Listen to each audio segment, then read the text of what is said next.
Hello there, I'm James Bays. A visit that Ukraine's President Zelensky hoped would secure US support in the face of Russia's invasion instead ended in a very public row. The meeting with President Trump at the White House was supposed to be about signing over rights to some of Ukraine's rare earth minerals.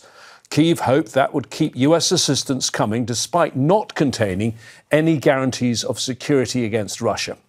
Instead, President Zelensky got a dressing down from Trump and his Vice President J.D. Vance, who accused the wartime leader of showing disrespect and ingratitude. Now Trump is threatening to pull support from Ukraine unless it accepts, in principle, a peace deal the US has yet to negotiate with Moscow. European leaders who thought they had brought Trump back on side now face the prospect of supporting Ukraine alone. We'll get to our guests in just a few moments. First, Ferdia Carr has our report. Arriving to sign a deal on the extraction of Ukraine's rare earth minerals with the United States, President Volodymyr Zelensky's meeting at the White House with his counterpart Donald Trump appeared to begin cordially. But before the cameras in the Oval Office, what kind of diplomacy, J.D., you are speaking about? What started as a disagreement between Zelensky and Vice President J.D. Vance about Russia's willingness to engage in peace. Mr. President, with respect, I think it's disrespectful for you to come into the Oval Office and try to litigate this in front of the American media. Descended into a very public row. You've allowed yourself to be in a very bad position, and he happens to be right about it. From the very beginning of the war. You're not in a good position. You don't have the cards right now. With us, you start having cards. But right now, you don't. You're playing cards.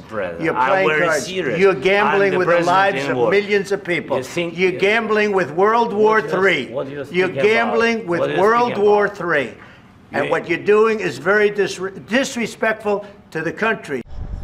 The deal offering the US access to Ukrainian minerals, but without security guarantees sought by Kyiv, was left on the table unsigned, and Zelensky was told to leave the White House.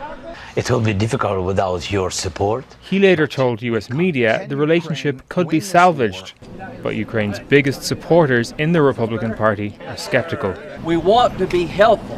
What I saw in the Oval Office was disrespectful, and I don't know if we can ever do business with Zelensky again. The drama appears to have upended efforts by European allies to patch up relations between the US and Ukraine as Washington pushes for direct peace talks with Moscow.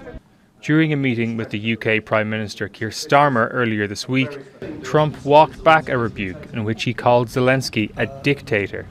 Did I say that? I can't believe I said that. Next question. Shocked European leaders have again rallied behind Zelensky.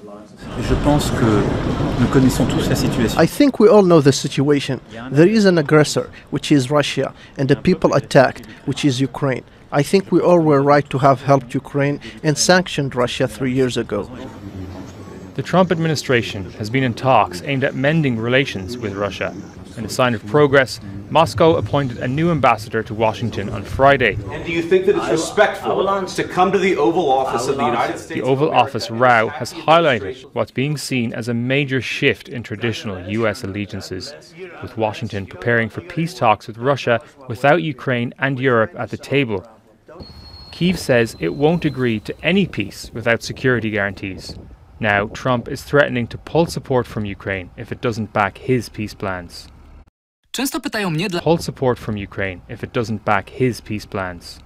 He's got to say, I want to make peace. He doesn't have to stand there and say about Putin this, Putin that, all negative things. He's got to say, I want to make peace. I don't want to fight a war any longer. His people are dying. With the prospect of America withdrawing its support, Europe may have to decide if it will or if it can support Ukraine alone. Ferdia Carr, Al Jazeera for Inside Story.